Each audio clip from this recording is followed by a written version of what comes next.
Are the slides advancing real quick since we've had trouble with that in the past for the people on Zoom?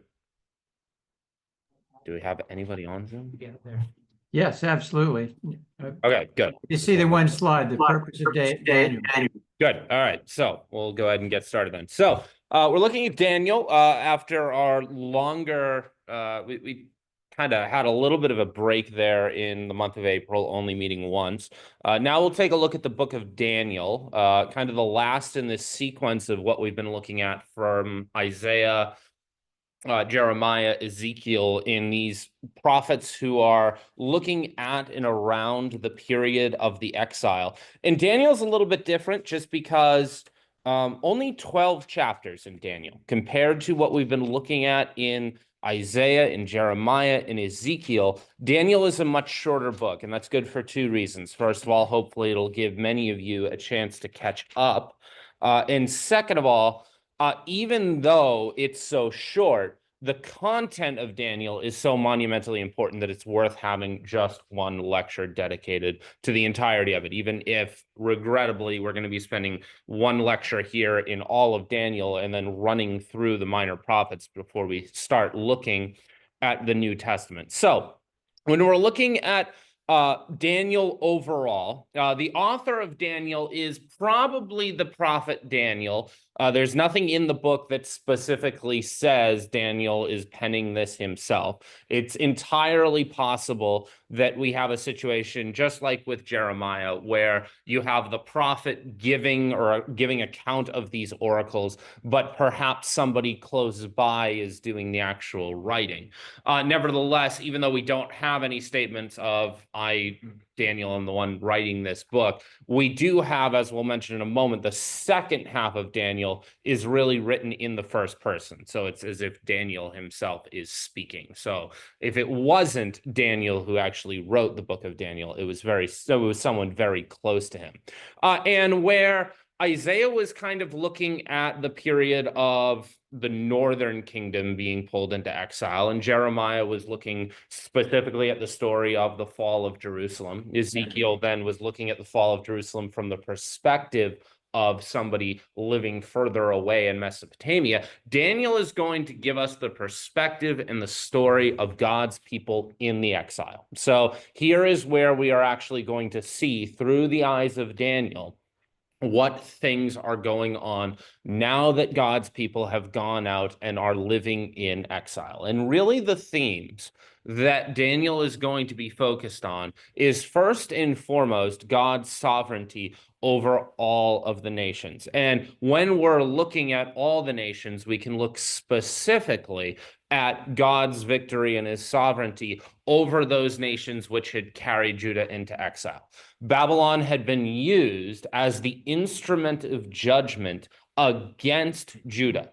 And so the question still remains, and it had been promised in books like at the end of Jeremiah and the end of Ezekiel, that even these nations which God had used to bring judgment upon Judah would still face judgment themselves. And so now that God's people have been defeated, and by implication to many in the mindset of the ancient Near East, that means God himself might be defeated. Here's in the events of the book of Daniel that we see that even though God's people have been carried into exile, that does not mean that God is not sovereign over the Babylonians. And even from this apparent position of weakness, God is still going to demonstrate that he is sovereign over the Babylonians and over the other nations who are the enemies of his people. And as part of that, we're really going to be looking at God's continued care for his people during the exile, especially for those who are willing to stand strong and remain faithful, even in the context of a hostile exilic community. In these people who, like Shadrach, Meshach, and Abednego, who even when they're being called to stand against or do something in violation of God's law, they stand strong and do so in the territory of the enemy, still even then, God is able to look out and care for his people. And then especially when we look at the end of the book of Daniel, we're looking at the promise of and real detailed accounts of God's final triumph over all of human evil, the nations, and the final coming of this new different kingdom, which is going to be a little bit different from the sequence of secular, of temporal, of worldly empires that Daniel's going to be looking at a little bit earlier. So before we go in a little bit deeper into Daniel, just a quick comment on the overall structure of Daniel. Daniel is 12 chapters long, and you can really divide Daniel into two parts. Chapters 1 through 6 are narrative. They're telling stories of what's going on in exile with Daniel and with Daniel's immediate circle of friends. And this is narrative told from a narrator in the third person. So you have a narrator telling you, saying this happens, then this happens, then this happens. And the real focus is on the loyalty of Daniel and his friends in this exilic situation, and their willingness to stand strong on the word of God. And because they stand strong on the word of God, God is still able to work miraculously and deliver them when they stay loyal. So you have the real interesting narrative elements in the first half of the book of Daniel. The second half of the book of Daniel is going to be a series of apocalyptic visions. This is where you get into, you leave the story structure, and now you're going to be looking at this series of prophetic statements coming to you from the first person. So it's beginning here in chapter 7 that you start to see Daniel speaking from the first person. I, Daniel, saw this. This happened to me. You see that I working in. And these prophetic statements are going to be telling you about this promised series of tyrannical rulers who are going to be coming, and what the Jewish people can expect to face in terms of a political reality over the coming years after you have the exile, the return from exile, and with eyes towards what will eventually come, the coming of the Messiah, this messianic kingdom, this promised kingdom, where there will be God's judgment of the enemies of the other nations and a glorious future for God's people. So you really have two sections to Daniel. You have the first part of Daniel, narrative, telling you stories. This is where you get things like Daniel in the lion's den, Shadrach, Meshach, and Abednego. It's going to be in the second half of Daniel where you get some of these prophetic statements and real detailed accounts of, hey, here's what you can expect as God's people going forward. Now, in addition to that, and I said a little bit, I think, on this topic when I was looking at Ezra. However, we looked at Ezra together with Nehemiah and Esther, so I kind of probably ran through this a little bit. But Daniel is somewhat unique in terms of the Old Testament because a significant chunk, about half of the book of Daniel, is actually written in the language of Aramaic. There are, in fact, 3, not just 2, biblical languages. The majority of the Old Testament is written in Hebrew. Virtually the entirety of the New Testament, with the exception of a few words and phrases, is written in Koine Greek, Koine meaning common. So this is the version or dialect of Greek which was established by Alexander the Great and was in general use in the world of the New Testament. However, you have passages of the Old Testament, namely a good portion of Ezra, a large portion of Daniel, and 1 verse in Jeremiah that are all written in this third biblical language of Aramaic. And Aramaic was the lingua franca of the Near East. And when we use that term lingua franca, what we mean is this is the language that most people would use to cross social and cultural boundaries when you needed to, say, do business with somebody who probably spoke a different language from you. This was a widely understood language that you could use in order to cross those boundaries. Today, we can very much think of English as the lingua franca of the world. Before that, when the term lingua franca was actually coined around the 19th century, the 1800s, and a little bit earlier as well, French would have been the lingua franca. This was the language that everyone would have used and spoken if you wanted to, say, communicate with somebody who spoke a very different language from you. If an English person, somebody from Britain, wanted to speak to somebody from Germany, you would probably communicate in French for a good portion of history. But at various times in human history, you've always had these dominant languages that a lot of people in different parts of the world understood. And when you had that common language, then you would be able to communicate effectively to people who could live a good distance away from you using that language. Typically, these languages would rise up in the aftermath of large empires moving through territory. You take, for example, Greek during the time of the New Testament. The reason why we have our New Testament in Koine Greek is because Greek at that period was the lingua franca of the New Testament world. Well, for much of the period of the Near East, and really brought about through the spread of the Babylonian empires, as well as some other empires, Aramaic had risen up as this lingua franca from about the period of around 600 BC to the time of Christ. And even in the time of Christ, Jesus spoke almost certainly in his everyday life. In fact, I would say we can say this certainly, in Aramaic. This is the language he would have used in his everyday life.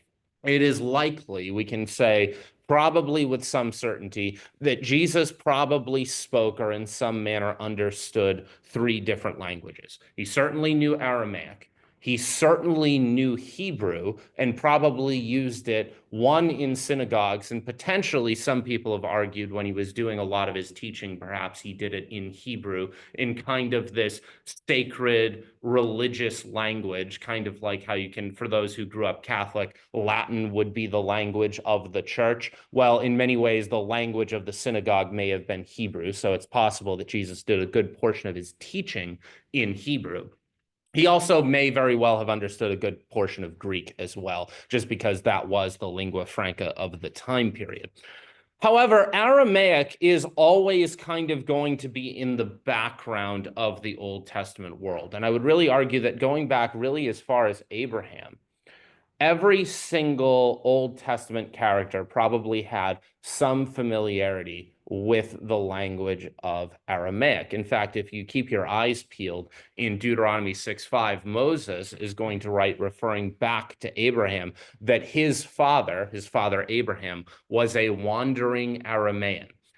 Kind of showing the fact that even Abraham was Aramaean in his background. He knew Aramaic. And so going through Abraham, Moses, David, pretty much everyone you're looking at in this time period probably had some knowledge or understanding of Aramaic or a language like it that preceded it. And so around the time of Daniel, Aramaic is going to be the court language or the lingua franca that everyone is using in order to communicate. And so because of that, and we'll say a little bit more about why in a moment, Aramaic is going to be a language that is used in significant portions of Daniel from about chapter 2, beginning in verse 4, to the end of chapter 7. You have Daniel in Aramaic, and it's significant to mention why. I have a little bit of Aramaic on the right of the slide. You might notice, if you kind of have looked a little bit at Hebrew, that Aramaic in writing looks remarkably similar to Hebrew, and there's good reason for that. What we now recognize and know as Hebrew writing is actually Aramaic block script. In fact, Hebrew is written using the characters or the script of Aramaic, and that was something that was really adopted by Hebrew during the time of the exile. So you can kind of see that imprint in the importance of this exilic period on the Hebrew people, kind of imprinted in the fact that even to this day, Hebrew is written in Aramaic. It's written in this Aramaic block script. There was an originally Hebrew script. It's not really used or known by many people unless you're an archaeologist at this point. So you see that illustration of Aramaic here and the importance of it in the biblical world. Before I get back to that, a little bit of a word on the nature of and who the prophet Daniel was. Daniel, as we see told to us in the very beginning of the first book of Daniel, is going to be one of these many promising, and there's even an implication in those early verses that he might have been in some way noble. So royalty or tied to some high ruling class. Young people who ends up taken into exile during the early days of the Babylonian subjugation of the kingdom of Judah. In retrospect, and kind of piecing together all of the evidence that we have from all of these accounts of the exile and the Babylonian interactions with Judah, it seems as if the exile occurred in waves. There were probably really three waves where different people were taken from Judah and carried into exile. The first of these came in 605 BC when Babylon really first moves into the area and takes a whole bunch of important people and brings them away.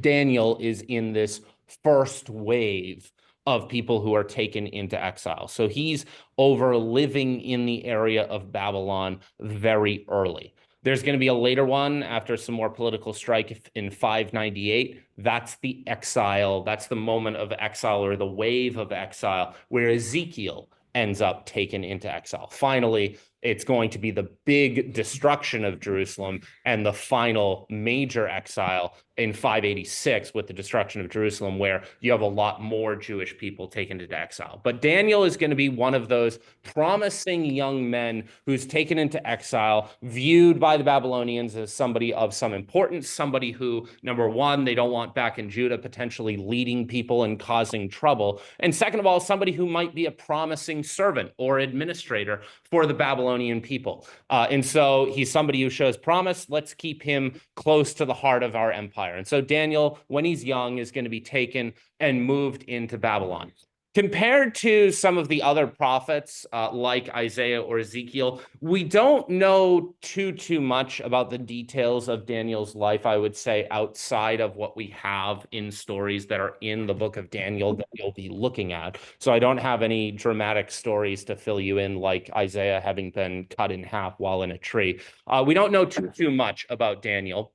But we do know from tradition that Daniel is very clearly understood and acknowledged as being one of the most important leaders of the Jewish people while they are in exile. In fact, if you kept your eyes peeled while moving through the book of Ezekiel, you might have noticed that in Ezekiel 14:14, Ezekiel is kind of having this conversation with the angel, and he's saying, hey, is there any chance that Jerusalem could be saved here? This is in the part of Ezekiel where Ezekiel's kind of hoping, hey, can we maybe stop this from happening? Of course, Ezekiel is going to make the message clear, no, Jerusalem is doomed. And while it's making that point, it's going to say this: even if these three men, Noah, Daniel, and Job, were in it, they would deliver, but their own lives by their righteousness. So Jerusalem would still, they would be saved, but Jerusalem would still be destroyed, declares the Lord God. So making it clear that Jerusalem is and must be destroyed after everything that's happened.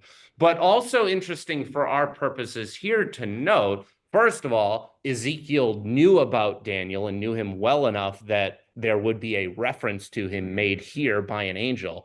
Also, that Daniel is held in high enough esteem that he's put side by side with both Noah and Job as being people of righteousness. So clearly, Daniel is somebody who was of great esteem and great respect to be considered by Ezekiel in this manner.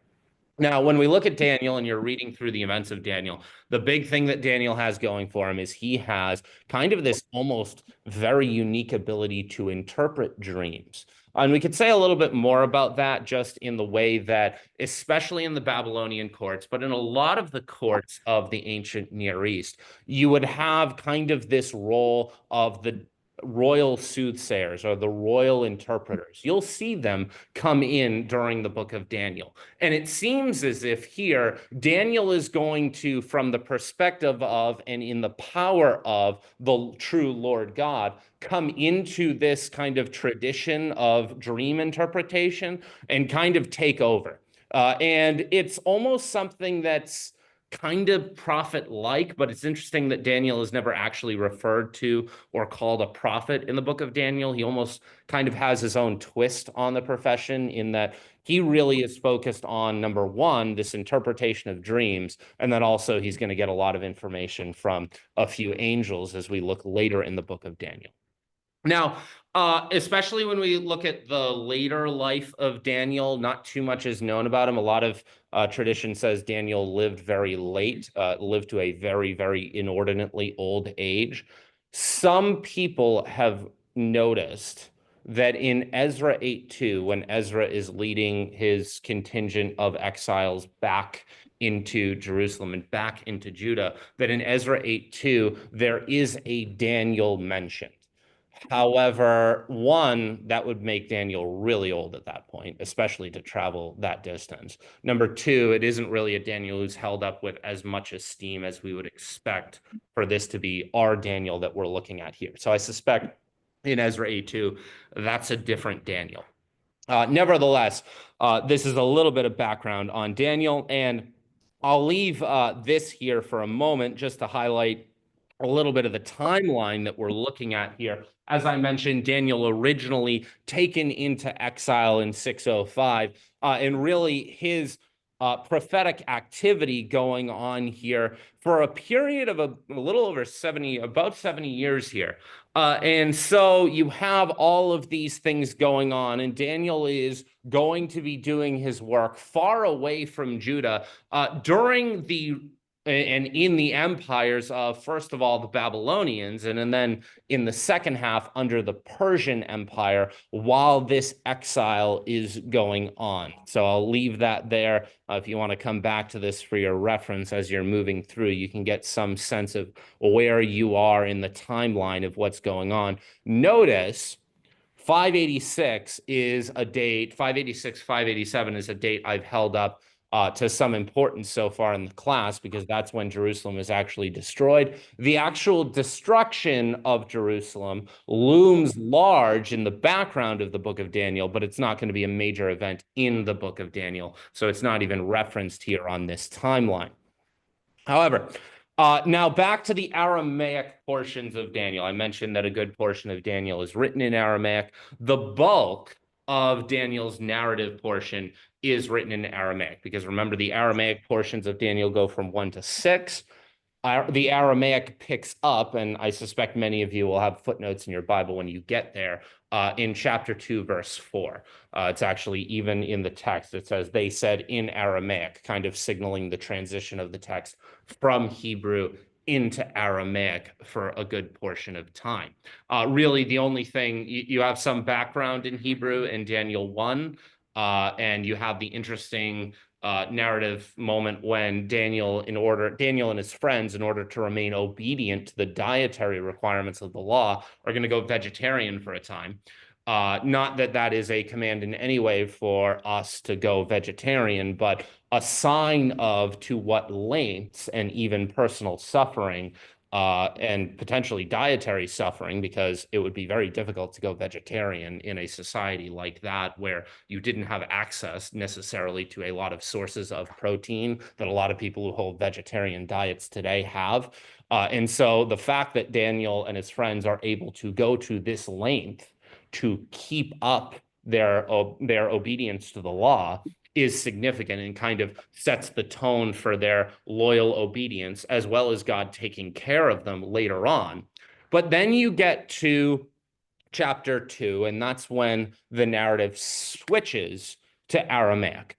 And there's a couple reasons for this that I'll suggest. Why does Daniel decide to put this passage of the book into Aramaic?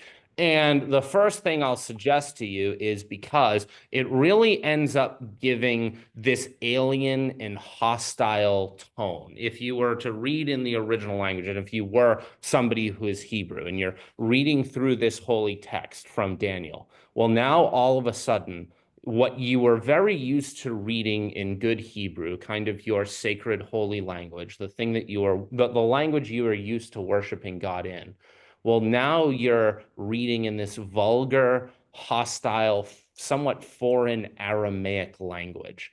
And now the work of God and the people of God are living in hostile enemy territory. And it really, being in that language begs the question, well, now that the game has moved, now that we're on enemy turf, now that we're no longer have home field advantage, is God still going to be able to win out? You have to think about and remember back in the ancient Near Eastern mindset, and even the mindset that was really working its way into the Israelite and Jewish people right before the exile. Remember that one of the things that the Jewish people were thinking was, we have the temple of God, the Lord God here with us in Jerusalem, and we are God's people. According to the mindset of the ancient Near East, there's no way that God could ever let that temple or we, his people, be destroyed. Because logically, if that were to happen, it would be a clear sign that God's sovereignty and God's power had failed. In the ancient Near East, kind of every people had their own God, and it was understood, at least in some sense, that all of these gods were working through their people and working maybe in some cosmic battle against one another. So if the people of Chemosh take over the people of Yahweh, then what that shows is that Yahweh is weak. He wasn't able to protect his people. And clearly, Chemosh is the more powerful God that can overcome Yahweh. And so to the people of the ancient Near East, to the people of Judah, they assumed, hey, if we have the temple nearby and we know our God's powerful, then we know God can never let himself be embarrassed or let himself be conquered. So we're free to go and worship other gods. And of course, the message of Ezekiel, the message of Isaiah is that's not the way things work here. You still have to be loyal to the covenant and loyal to me. And I am not dependent on you for who I am. I am who I am. I do not need you to be who I am. But to the perspective of the ancient Near East now, the temple of God in Jerusalem, the temple of Solomon, is destroyed, and the people of God have been carried into exile. And so the real question is now, is God defeated? Is it over? Is everything now lost?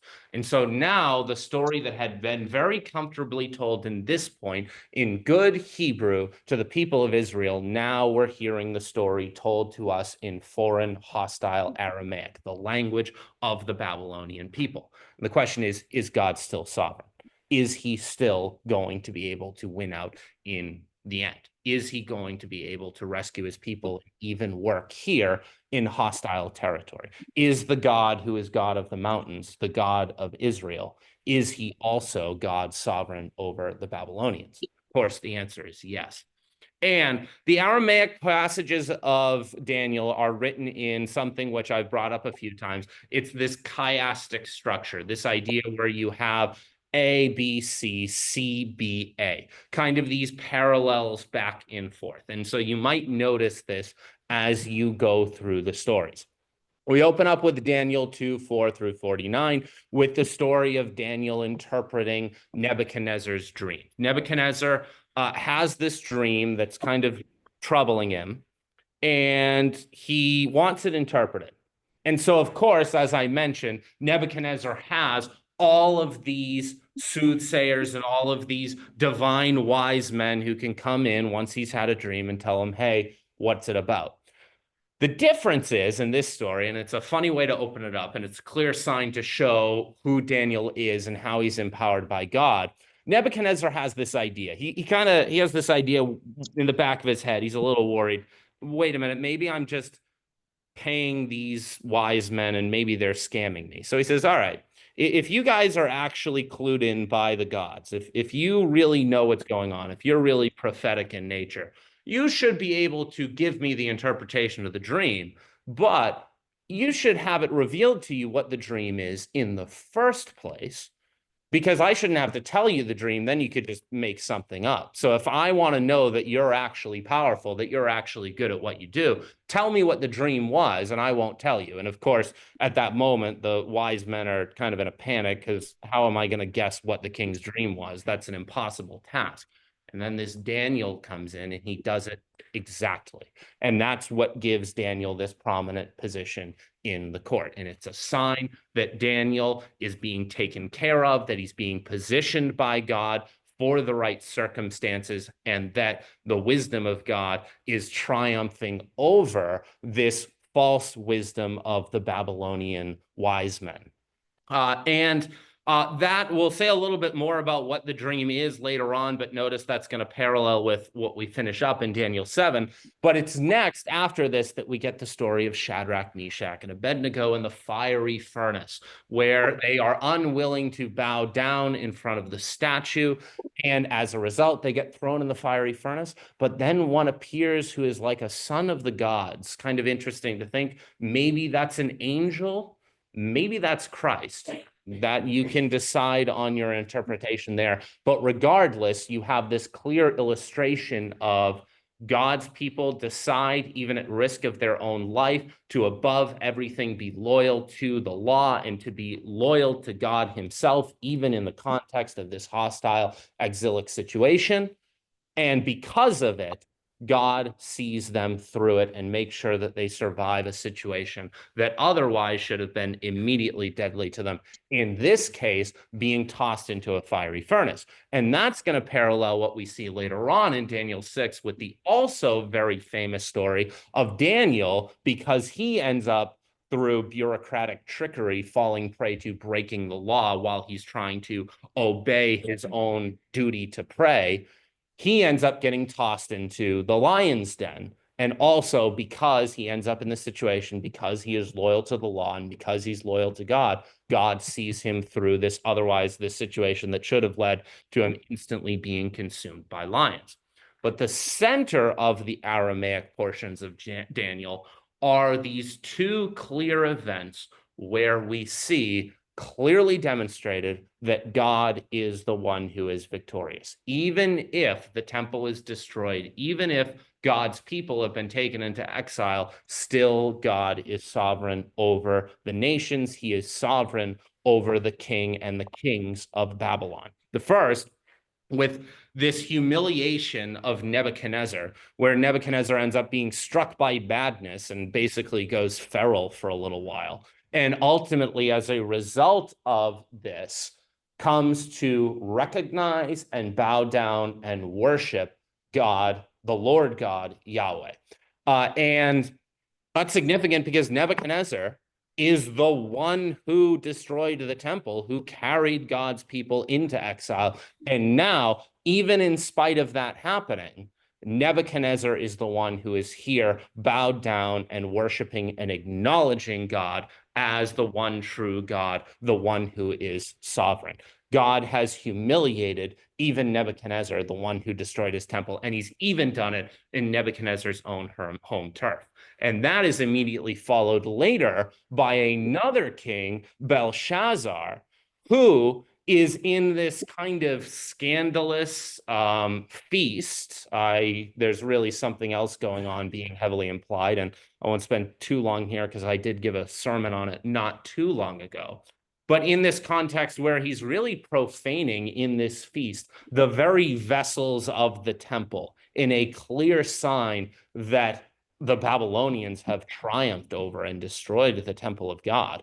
And it's at that dramatic moment where you have the pace of the yod, the hand hovering in and carving on the wall that divine message, Mene, Mene, Tekel, Upharsin.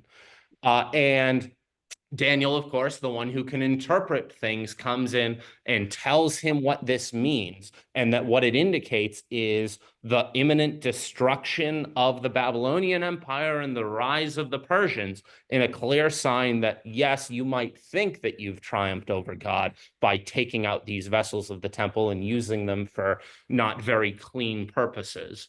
But in fact, it is God who has remained and will remain sovereign over this entire situation. And this is in the context of all these great dramatic narrative events. It makes for great reading, where you see in this structure the triumph of God over the nations, the way God cares for his people. You also see this in the context of the decline and fall of the Babylonian Empire and the rise of the Persian Empire, which, if we know our biblical history, we know that the Persians are going to be the ones under Cyrus who are going to allow the Jewish people to begin returning back to Jerusalem and back to the promised land and end the exile. Matthew, can you come back for a second? Yes. I see symbols before all the A, B, C, C, D, A. Yeah. What are those things? Yeah, I just threw these in to show the transitions of the empire. I actually used artificial intelligence in order to generate these logos for me.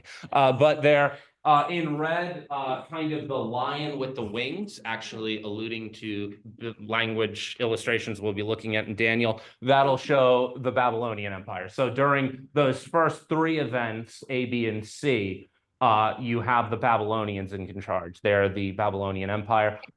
C, the humiliation of Belshazzar at the feast, that's really telling the transition of the Babylonian Empire into the Persian Empire in green. And then the latter two stories, B apostrophe and A apostrophe, will tell the story of the Persian Empire. So, yeah, that is a ram. So also in some of the illustrations and the symbols, I did not make those. That I just said, hey, make me an illustration for the Babylonians and the Persians. I threw it in there. But that's the way you can use artificial intelligence to build out. One is a ram, and what's the other one, Matthew, please? A lion with eagle's wings. So we're going to look at that on the next slide, because I mentioned when we look back at this chiastic structure of Daniel, the Aramaic portions of Daniel are sandwiched by these two moments where Daniel interprets dreams. First, at the beginning in chapter 2, he interprets Nebuchadnezzar's dreams. In Daniel 7, he's going to interpret actually a dream that comes to himself. And these two dreams are significant. First of all, notice the Aramaic. I'll say this in passing. Notice I'll go back here. Daniel is oftentimes split into Daniel's 1 and 6 and 7 through 12. Some skeptical scholars like to divide Daniel here, almost kind of consider it a Daniel 1 and a Daniel 2. There's a little bit of a problem in that the Aramaic passages, this kind of Aramaic intentional chunk of Daniel, actually crosses these boundaries, which to me demonstrates that it's clearly one coherent book and not two separate books that have been spliced together. But second of all, this fact that you have Daniel 2 and Daniel 7 with these two dreams, kind of the bread on the sandwich of these Aramaic portions of Daniel, the two dreams are actually very similar to one another. And they go to kind of one of the main structures of Daniel is very focused on the triumph of and the sovereignty of God over the nations of the earth. That even though you are in this exilic situation, even though the temple's destroyed, God remains sovereign. Do not think of God in this narrow, ancient Near Eastern context of, if God's people have been destroyed, if his temple's destroyed, that means God's defeated. God is bigger than his temple, and he's bigger than his people. And so one of the things Daniel's going to look at is how this is going to play out in the future. What can God's people expect going forward in terms of these big empires that are going to be subjugating a good chunk of the world and going to be subjugating and even persecuting God's people? And in both of these dreams, in the one in that's Nebuchadnezzar's in Daniel 2, and then the one that Daniel himself has in Daniel 7, you have this clear pattern of 4 empires that are going to rise up. And it's very clear looking at it in retrospect what is being referred to here. Some of it had already transpired during the time of Daniel. 2 of them had already transpired during the time that Daniel would have been active, not when he was first getting it in Daniel 2. But 2 of them would be far off in the future. And those are the 4 empires of first the Babylonian Empire, the ones that carry Israel into Judah into exile in the first place. Second, the Medo-Persian or the Persian Empire. Third, the Greek or the Macedonian Empire under Alexander the Great. And then finally, the Roman Empire. And each of these empires are identified in each of these dreams. And each of them have kind of symbolism and imagery that's tied to each of them. So the Babylonian Empire is indicated in Daniel 2 with the head of gold. So the first dream, the one in Daniel 2, is kind of the statue that's made of different substances, different materials. And then Daniel 7 is going to kind of give the same message or a similar message with a series of beasts.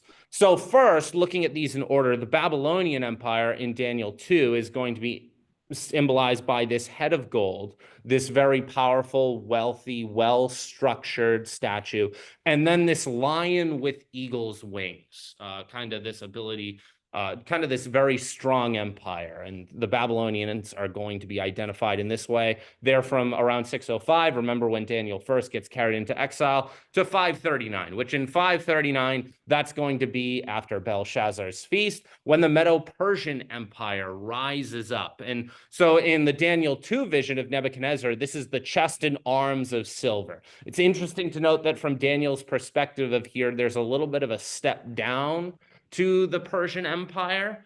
In Daniel 7, it's going to be a bear raised up on one side. And many people have pointed to that imagery of the bear being raised up on one side is an indication that one side of this empire, the Persians, is going to be much more influential and powerful than the Medes, the other side. So there's a little bit of imbalance here in this empire, even if it is still going to be quite spectacular and quite powerful.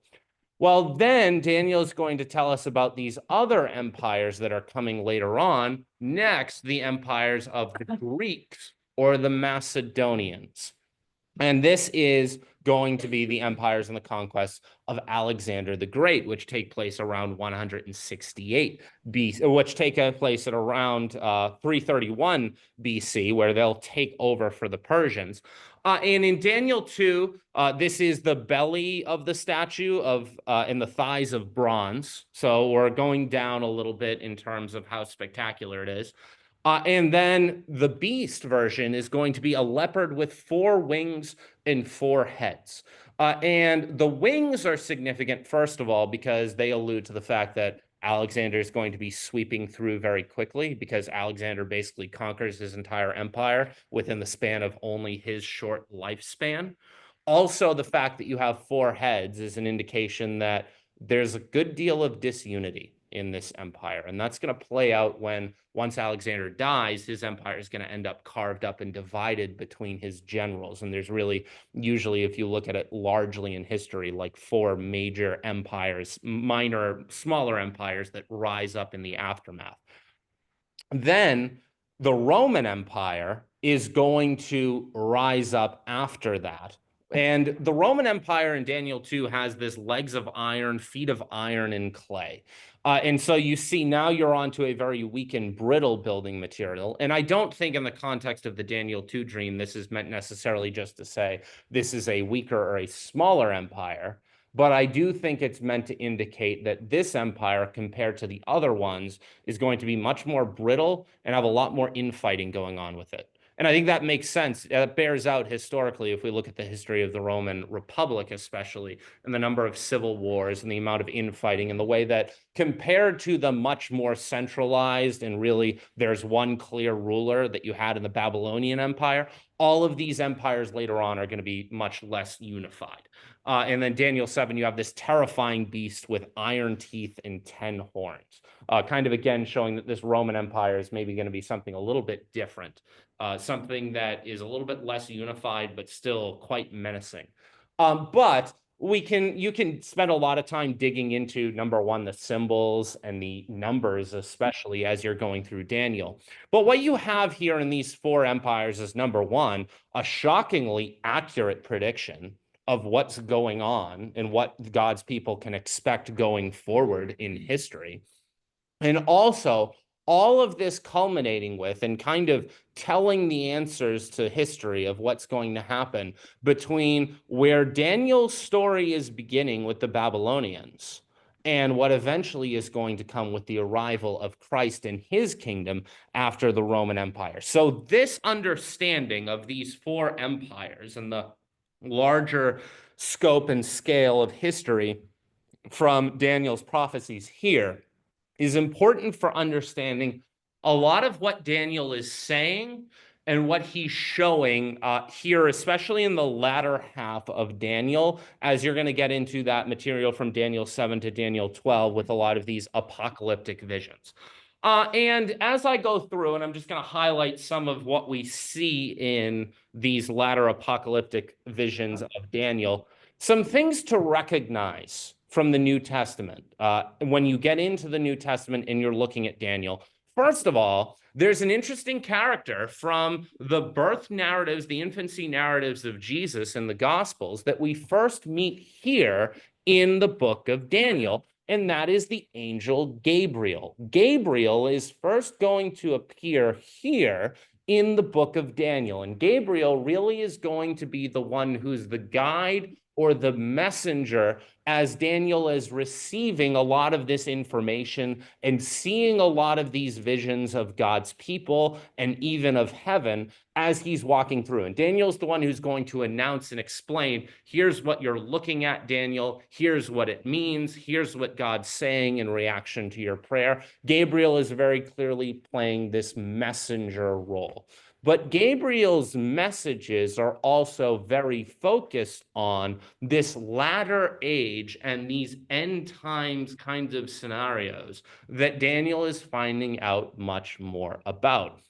And Gabriel then really is the one who reveals things about the end to Daniel in this story. He's the one who's guiding Daniel through. And that's why it's significant, and you should recognize the context of what it means when Gabriel is the one who shows up at the beginning of the Gospels and announces the coming of Jesus Christ and John the Baptist. Because what this means, if you are a good Jew who knows your scriptures and knows about this book of Daniel, what it means if Gabriel is showing up to you in the temple, or if he's showing up to you in Nazareth, is that this is a clear sign that Gabriel has come here to tell you, you know, that time of the end that I was telling Daniel about? Well, I'm here to say that it's here. Gabriel showing up at the beginning of the Gospels is a sign of the end of the age. It's a sign that we've come to the final phase of the story. So as we're kind of looking at and understanding, and kind of our main goal as we do this Bible in the Year reading program, is to show that all of this, all of your Bibles here, as big as they are and as divided up as they are between so many books, of so many different writing styles and so many different characters, is that they're all telling one cohesive story. And here with Daniel, we've reached this next development where now we're being introduced to here Gabriel and a lot more information of what the Messiah is going to look like and what the Messianic kingdoms are going to look like and when we can generally expect it and what we know needs to transpire in terms of the empires before then. And what that means is there's this preparation going on for God's people. You know, there's this Gabriel angel, and he did a lot in communicating with Daniel. So when he shows up and he's going to start telling you that you will name your son John the Baptist and he will play a significant role, and that you will give birth to a son, even though you're a virgin, and you will call his name Emmanuel, then you know what's going on and you know to listen, that if this is Gabriel, and that means that these things that Daniel told us to keep our eyes peeled for, they're coming true. And the writers of the Gospels recognize this. Notice especially Luke. If you keep your eyes peeled, and I'm surprised more people don't recognize or pick up on this connection. At the end of the Aramaic, kind of the very final piece of the Aramaic portions of Daniel, right at the end, after Daniel's received that dream and that vision of the four beasts, it says that Daniel was very troubled and he kept the matter in his heart. He treasured these things up because he kept them in his innermost being because he wanted to know what they all meant.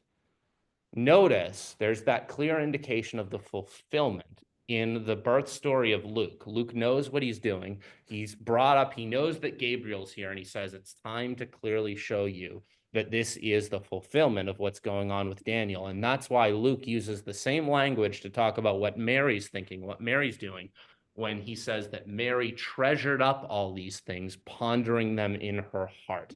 It's this sign of, hey, all that material about Daniel that we were reading, it's coming true. It's happening now. So some things to recognize there in the New Testament that's going back and looking at these passages from Daniel.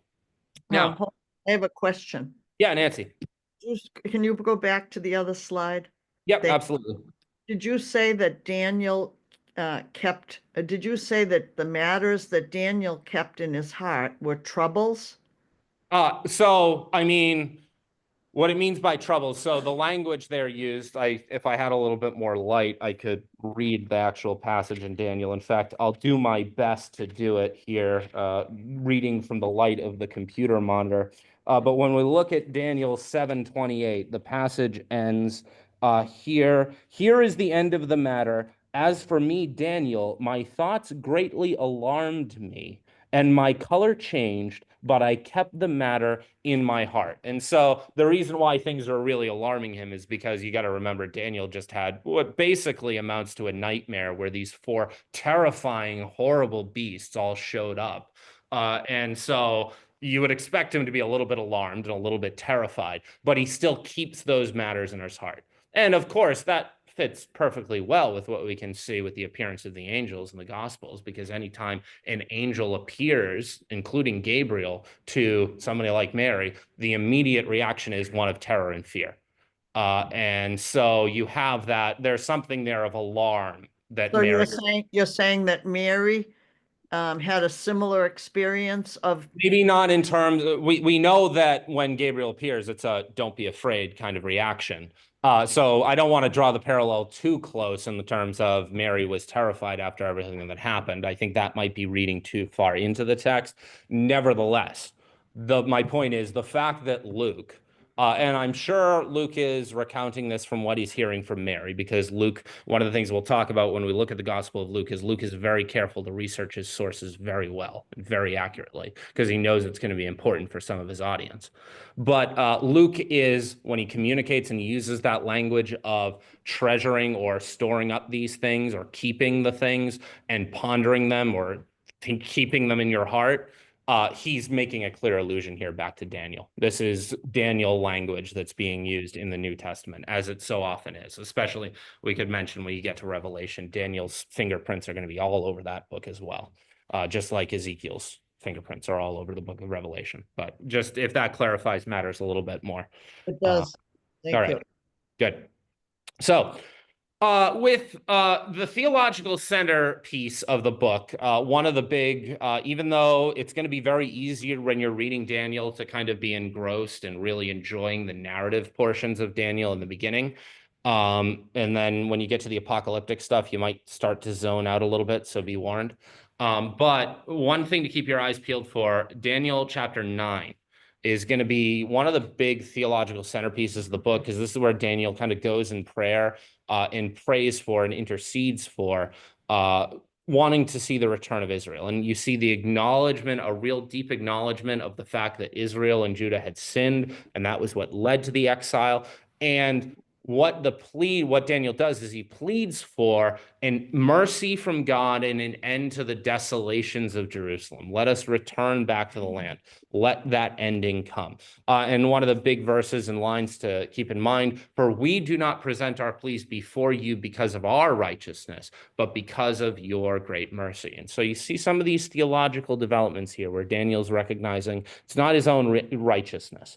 Kind of in part, one of the many important lessons that Israel and Judah are going to be picking up from this exile is realizing they fell short of the law. It led to their destruction.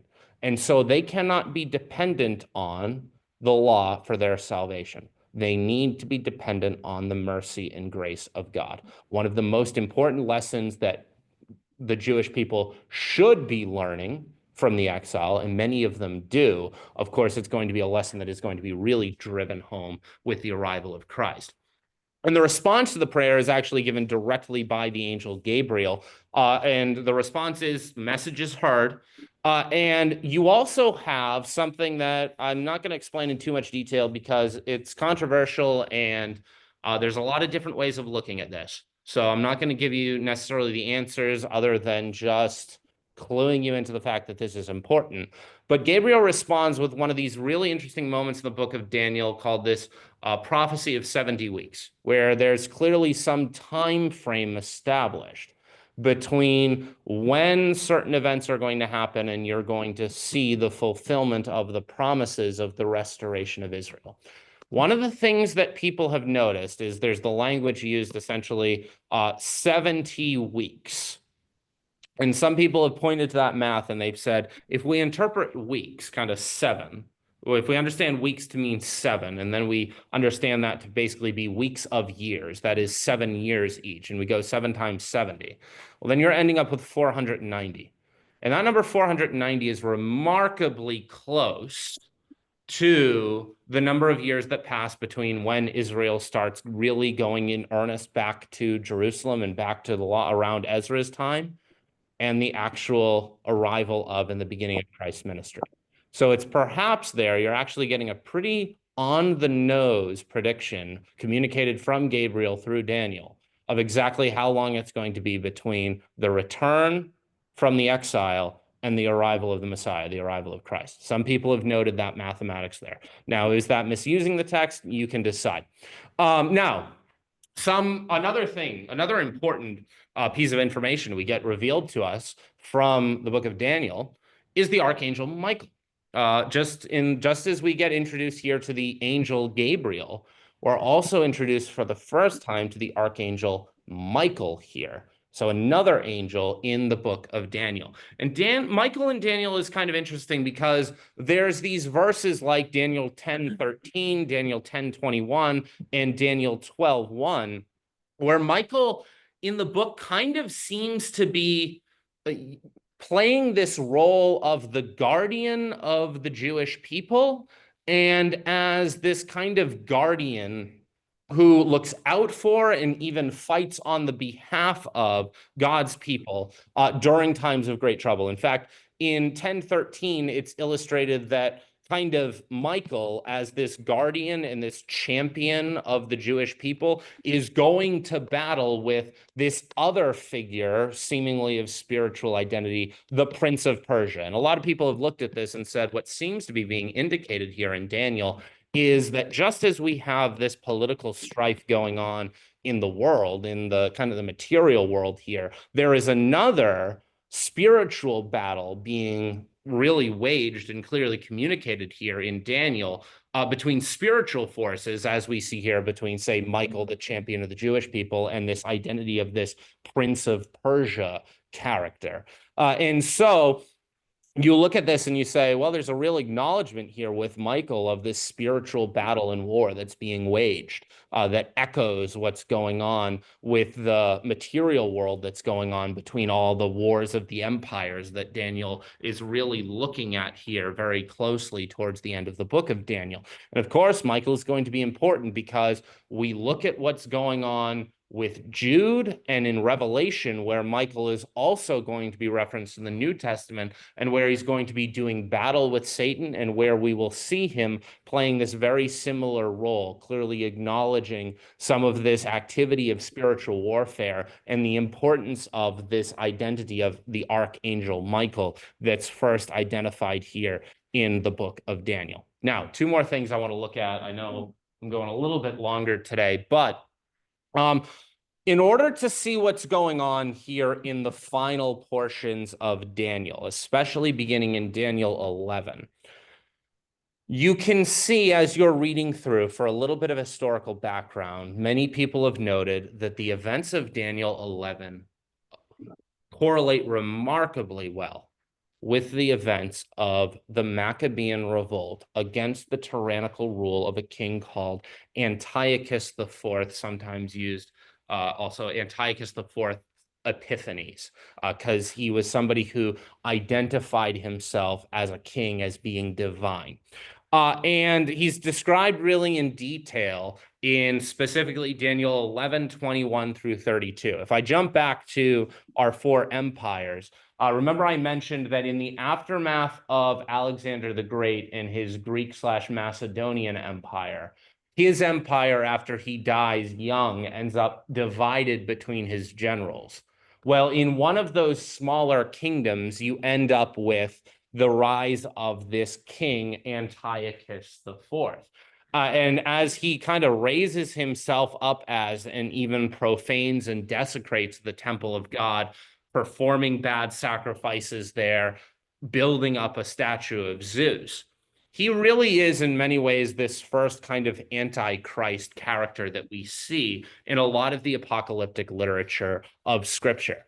And it's in the aftermath of this that the Jews are going to rise up behind Judas Maccabeus and overthrow Antiochus IV. And that's actually going to help to reestablish and create this clear Jewish identity and Jewish state that exists straight through the time of Christ, even though it's going to end up subjugated by Rome, in preparation for the arrival of Jesus.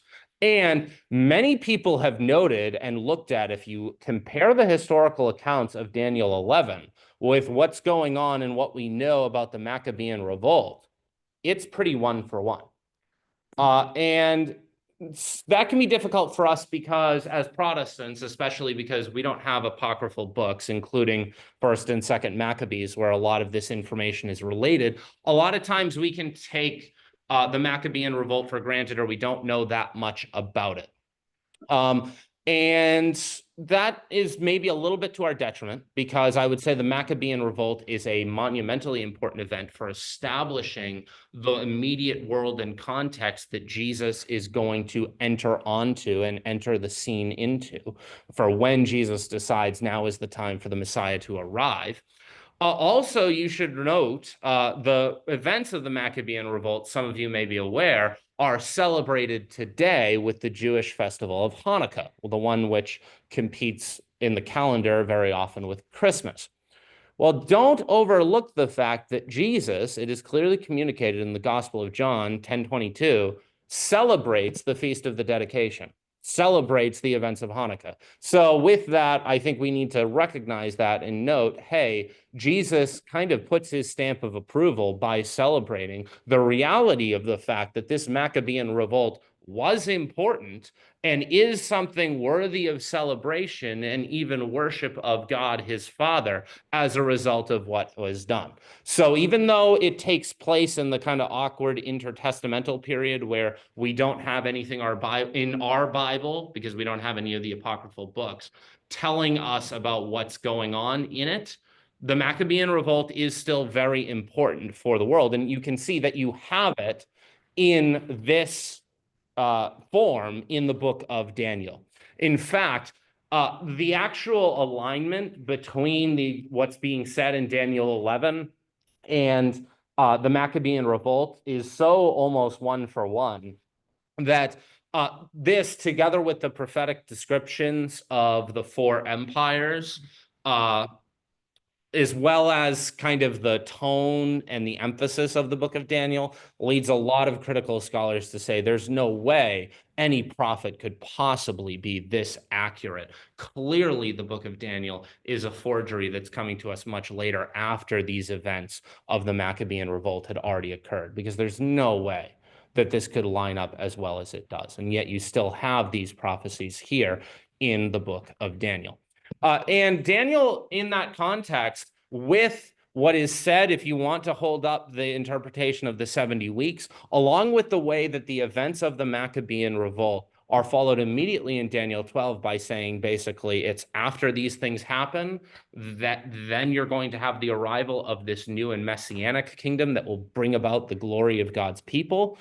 That when you look at it historically, that's true. It was only 150 years after the Maccabean revolt that Christ comes on the scene. You can see that Daniel really has its eyes very focused on the arrival of Christ and really is getting us ready for when Christ is going to come on the scene. And even in more detail, chapter 12 of Daniel tells us that when that messianic kingdom arrives, after those events take place, it is going to correspond with an incredible movement of resurrection. And we already saw that a little bit when Ezekiel was promising and illustrating a lot of this coming resurrection that was coming. So you can see that as we move into the exile with these prophets, the coming of the Messiah and the hope and the focus of God's people is coming into much clearer focus now as we start to move closer and closer to the arrival of Christ and the coming of his kingdom. And the book does conclude with some of those more cryptic numbers as well. I won't dive too much into them, but we'll go ahead and finish up there because I've used up a good chunk of my time. So, yep. So, Thank you. Hey, can you get the yeah, I'll grab one. lights? That'd be great. Thank you. Let me just sharing here and stop recording.